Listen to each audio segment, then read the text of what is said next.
Notre aide soit au nom de notre Dieu, celui qui est l'origine et la force de toute vie. Frères et sœurs, je suis heureux de vous retrouver ce dimanche encore. Même si c'est toujours à travers la vidéo, mais je sais par vos retours que vous êtes nombreux à suivre ce temps de culte et vous êtes nombreux à donner des messages pour nous dire que vous êtes aussi nourris ou que cela vous porte. Alors frères et sœurs, que l'esprit de Dieu soit sur chacun d'entre nous pour ce temps de culte, quel que soit le lieu où nous le vivons, dans notre canapé, sur notre smartphone, dans notre bureau. L'esprit de Dieu souffle sur chacun d'entre nous et que ce temps de culte soit aussi peut-être juste un petit temps prié à part. Dans ce temps de confinement qui nous donne beaucoup de temps, nous nous mettons un petit peu à l'écart pour entendre une parole qui nous est adressée. Frères et sœurs, ce dimanche est un jour de fête. Nous fêtons les rameaux, l'entrée triomphale de Jésus à Jérusalem, comme nous avons l'habitude de le dire. Alors je voudrais commencer ce temps de culte par la lecture dans l'évangile de Matthieu de ce récit de l'entrée de Jésus à Jérusalem. Et nous lisons dans l'évangile de Matthieu au chapitre 21. Lorsqu'ils approchèrent de Jérusalem et qu'ils furent arrivés à Bethphagée, vers le mont des Oliviers, Jésus envoya 2 disciples en leur disant « Allez au village qui est devant. Vous trouverez aussitôt une ânesse attachée et un ânon avec elle. Détachez-les et amenez-les-moi. Si quelqu'un vous dit quelque chose, vous répondrez « Le Seigneur en a besoin. » Et il les laissera aller tout de suite. Cela arriva afin que s'accomplisse ce qui était dit par l'entremise du prophète. Dites à la fille de Sion, ton roi vient à toi. Plein de douceur, monté sur une ânesse, sur un ânon, le petit d'une bête de somme. Les disciples allèrent faire ce que Jésus leur avait ordonné. Ils amenèrent l'ânesse et l'ânon sur lesquels ils mirent leurs vêtements, et ils s'assit dessus. La plupart des gens de la foule étendirent leurs vêtements sur le chemin. D'autres coupèrent des branches aux arbres et les étendirent sur le chemin. Les foules le précédaient et le suivaient en criant « Hosanna pour le fils de David ! Béni soit celui qui vient au nom du Seigneur ! Hosanna dans les lieux très hauts !» Lorsqu'il entra dans Jérusalem, toute la ville fut en émoi. On disait « Qui est-il celui-ci » Les foules répondaient « C'est le prophète Jésus, de Nazareth, de Galilée. » Je vous invite, frères et sœurs, avec ce texte des rameaux, je vous invite à la prière. Éternel, nous venons d'entendre le récit de cette foule qui acclame Jésus au moment où il rentre dans Jérusalem. Nous venons d'entendre cette parole qui réalise celle des prophètes. Et nous voulons nous présenter devant toi, Seigneur. Car oui, bien souvent, nous sommes comme cette foule. Et en ce dimanche en particulier, nous aussi, nous voulons acclamer Jésus. Nous voulons crier notre joie, notre foi.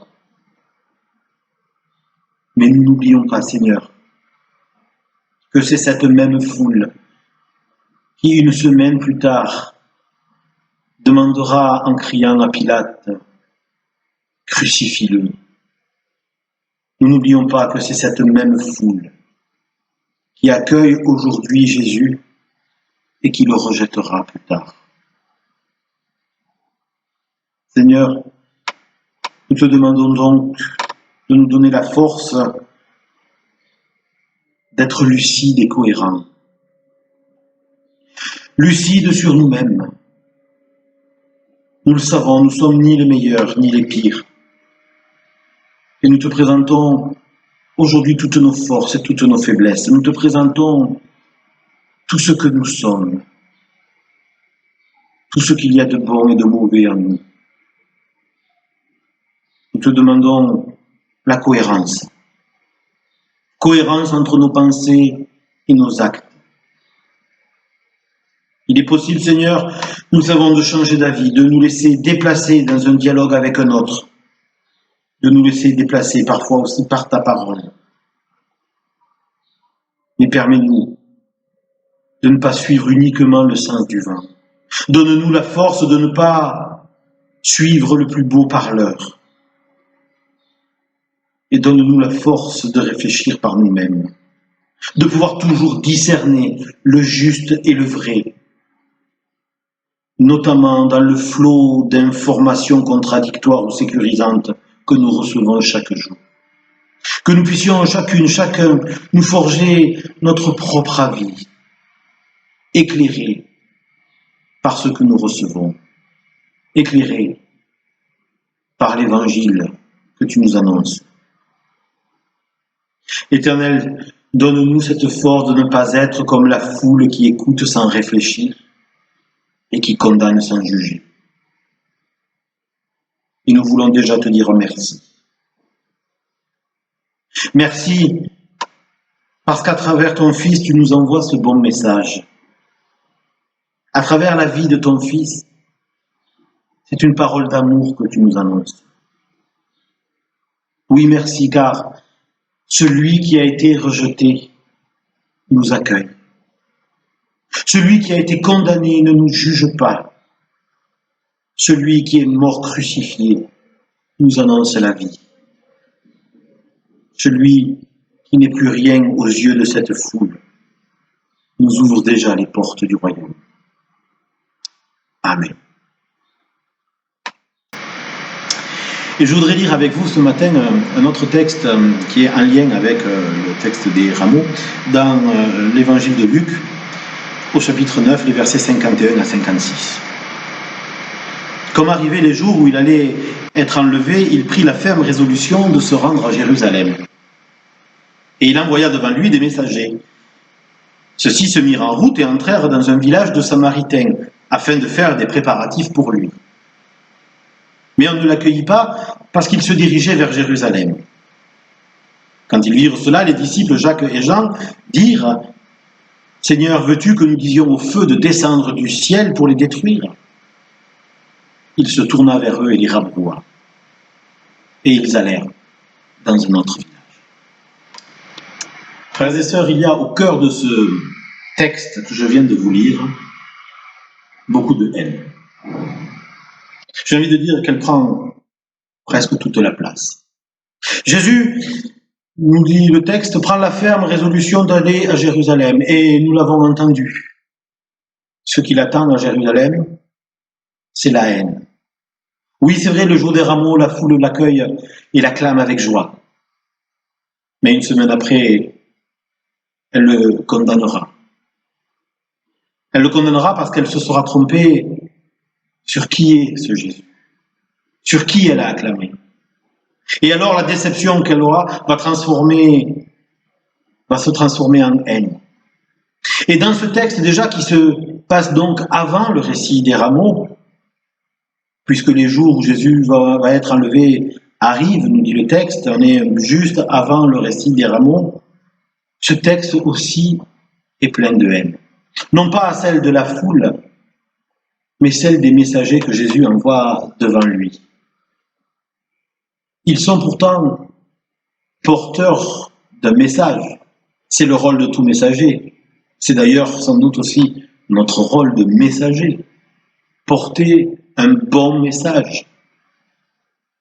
Et pourtant, ces disciples qui accompagnent Jésus, qui sont à l'écoute de son enseignement, sont pétris de haine.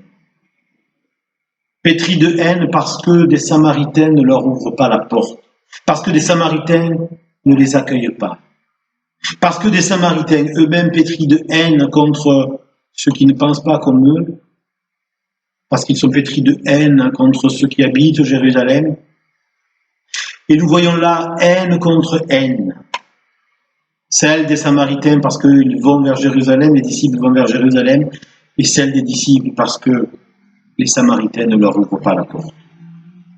Et cette haine va aller jusqu'à vouloir condamner les Samaritains.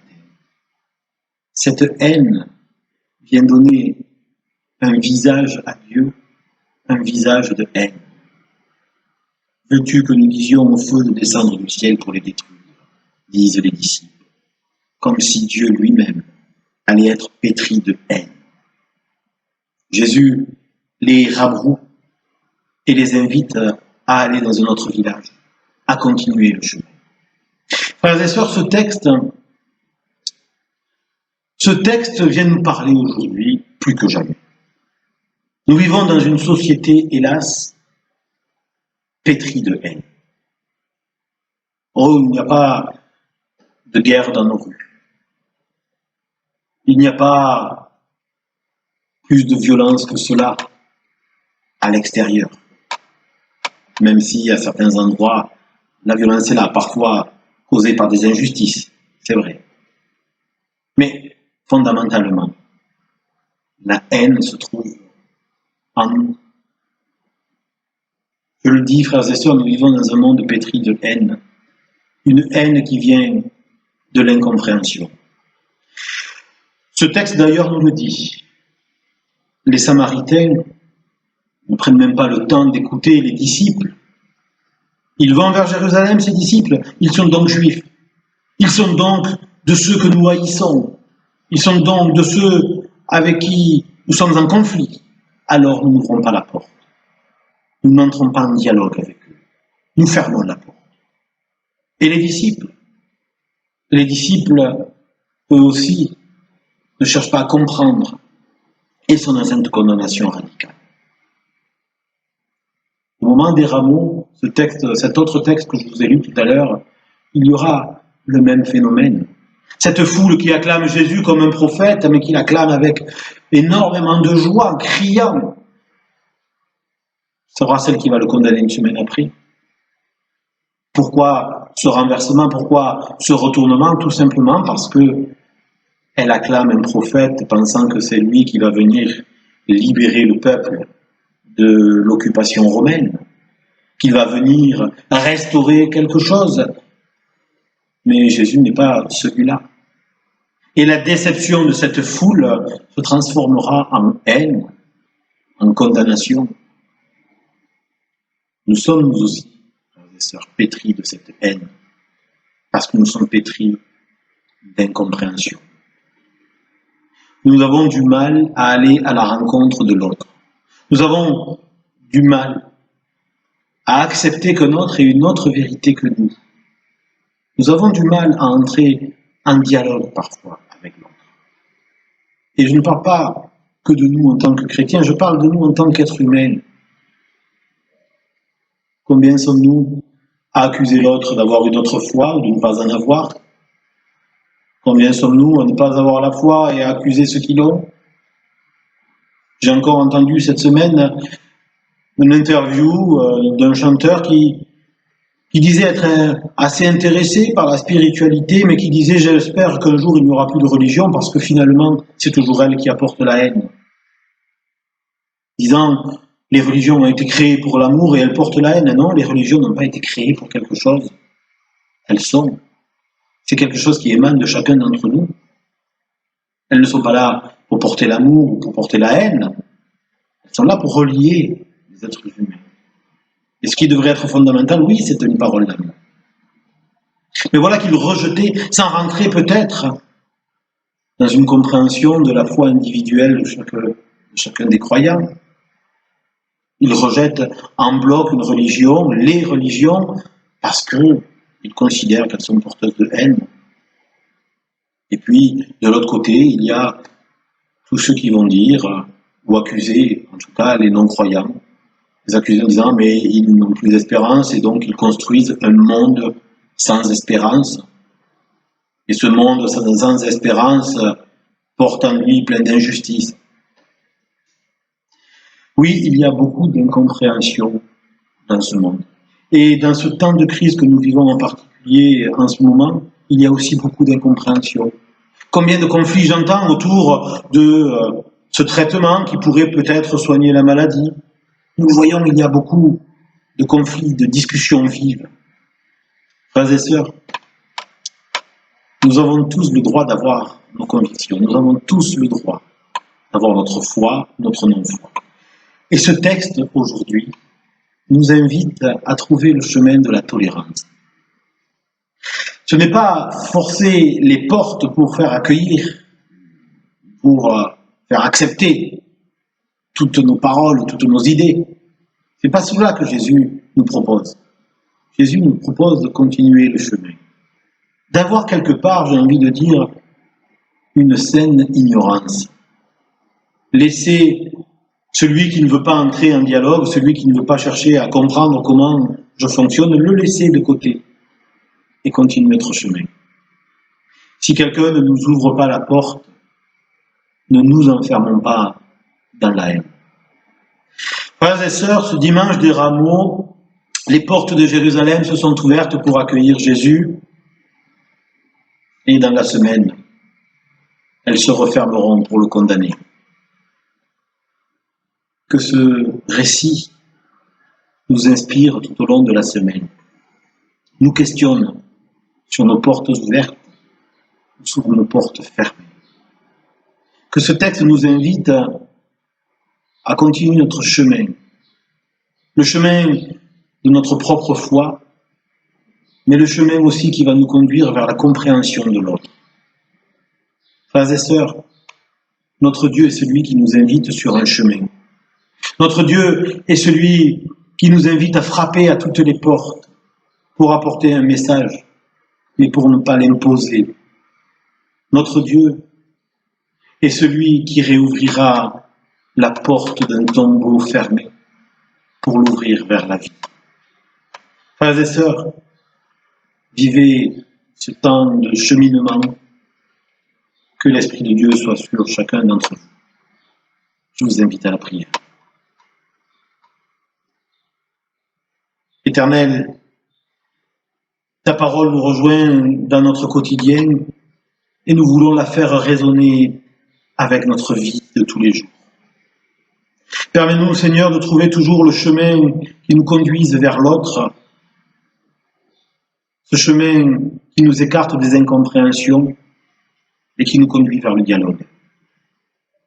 Éternel, permets-nous d'être les porteurs de ton bon message, d'être ces messagers de l'Évangile qui apportent la vie, l'amour et la justice. Amen. Voilà, frères et sœurs, maintenant quelques annonces. Cette semaine, comme je l'ai dit, va être la semaine dite sainte. Habituellement, il y a des rencontres et je vais vous proposer cette semaine de le vivre un peu différemment. Jeudi Saint se vivra confiné. Nous ne pourrons pas nous retrouver. J'avais dans l'idée d'organiser un repas liturgique dans lequel nous aurions pu célébrer la Seine. Eh bien, je vous enverrai dans la semaine une proposition de vivre quand même ce temps d'institution de la Seine, de le vivre chez vous, en famille, ou peut-être seul, si vous êtes seul chez vous, mais de vivre quand même un temps aussi de partage. Sachez que même si vous êtes seul chez vous, physiquement seul, vous n'êtes pas quand même un seul. Beaucoup de personnes de la communauté pensent à vous et en tout cas l'esprit de Dieu aussi est avec vous. Soyez-en assurés.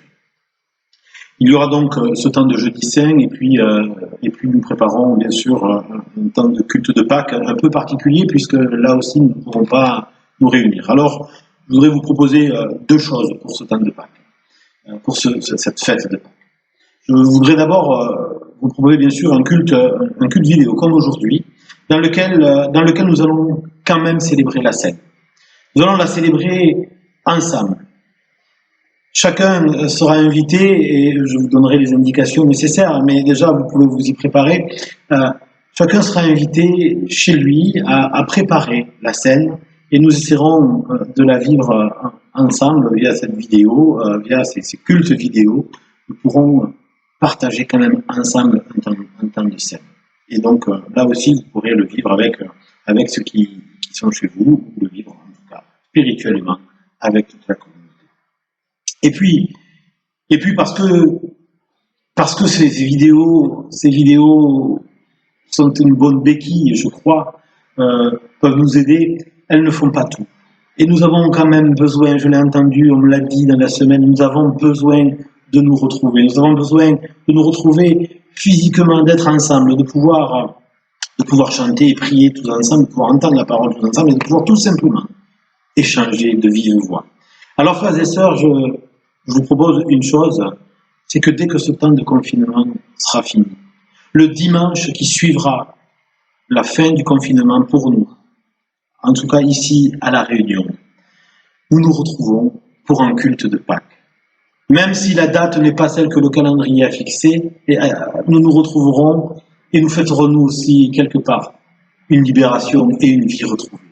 Ce sera vraiment un culte de fête à double titre. Nous fêterons bien sûr la résurrection, parce qu'elle peut se fêter à tout moment de l'année, cette résurrection, mais nous fêterons aussi cette vie vraiment retrouvée, cette vie où nous allons pouvoir tous nous retrouver ensemble.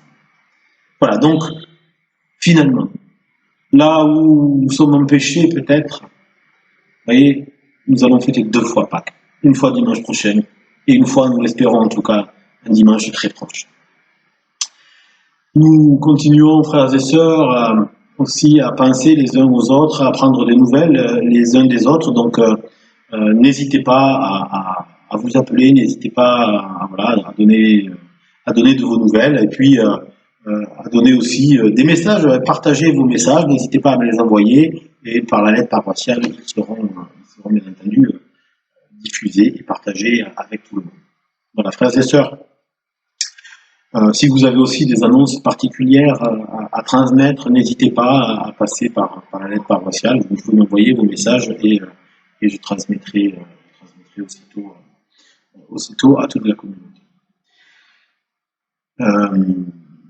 Nous n'avons pas de temps d'offrande virtuelle, cela n'est pas possible, bien que nous pourrions faire des virements sur les comptes de l'EPR. Frères et sœurs, je vous invite quand même à penser ce temps. L'offrande est un temps aussi liturgique que nous avons dans nos cultes. Eh bien, je vous invite ce dimanche à peut-être à mettre dans une enveloppe une offrande. À penser aussi à ce côté matériel de l'Église qui continue malgré tout à être là et à porter un message. Frères et sœurs, cette Église, elle a aussi besoin de vous, elle a aussi besoin de votre argent, de ce temps consacré qui devient argent, et vous pouvez donc le déposer dans une enveloppe, soit nous l'envoyer, soit le laisser de côté et nous le donner en tout cas à notre trésorier le jour où nous pourrons nous retrouver. Voilà, frères et sœurs, c'est aussi important, j'en parle là parce que c'est aussi une réalité de notre Église. Nous avons aussi besoin de ce côté matériel. Voilà, frères et sœurs, de toute façon, nous vous faisons confiance pour cela. Nous savons que déjà vous faites vivre l'Église par toutes vos paroles, tous vos gestes qui sont envoyés chaque semaine aux uns et aux autres. Nous vous demandons juste un geste de plus. Frères et sœurs, je vous invite maintenant à la prière et à l'intercession, et je voudrais partager avec vous aujourd'hui la prière de Saint François d'Assise. Nous prions. Seigneur, fais de moi un instrument de ta paix. Là où il y a de la haine, que je mette l'amour. Là où il y a de l'offense, que je mette le pardon. Là où il y a de la discorde, que je mette l'union. Là où il y a l'erreur, que je mette la vérité. Là où il y a le doute, que je mette la foi. Là où il y a le désespoir, que je mette l'espérance. Là où il y a les ténèbres, que je mette la lumière. Là où il y a la tristesse, que je mette la joie. Ô Maître, je ne cherche pas tant à être consolé qu'à consoler, à être compris qu'à comprendre, à être aimé qu'à aimer. Car c'est en donnant qu'on reçoit, c'est en s'oubliant qu'on trouve, c'est en pardonnant qu'on est pardonné, c'est en mourant qu'on ressuscite à la vie éternelle. Et je vous invite à dire à haute voix ou intérieurement, cette prière qui fait de tous les chrétiens des frères et sœurs. Notre Père qui es aux cieux, que ton nom soit sanctifié, que ton règne vienne, que ta volonté soit faite sur la terre comme au ciel. Donne-nous aujourd'hui notre pain de ce jour, pardonne-nous nos offenses, comme nous pardonnons aussi à ceux qui nous ont offensés. Et ne nous laisse pas entrer en tentation, mais délivre-nous du mal, car c'est à toi qu'appartiennent le règne, la puissance et la gloire, pour les siècles des siècles. Amen. Voilà, frères et sœurs, nous arrivons au terme de ce culte. Je vous dis donc à très bientôt dans la semaine pour vivre cette semaine sainte ensemble, et puis à dimanche prochain pour cette première fête de la Pâque. Frères et sœurs, soyez en paix entre vous. Soutenez les faibles. Soyez patients envers tous. Frères et sœurs, soyez surtout toujours joyeux. Priez sans cesse. Rendez grâce en toutes choses, car c'est à votre égard la volonté de Dieu en Jésus-Christ. Et de la part de celui qui est entré à Jérusalem, monté sur un âne, pour manifester qu'il est le Seigneur de la paix, recevez la bénédiction. Oui, l'Éternel vous accompagne et vous garde. Il vous donne sa force. Il vous bénit. Allez en sa compagnie sur le chemin de la paix. Amen.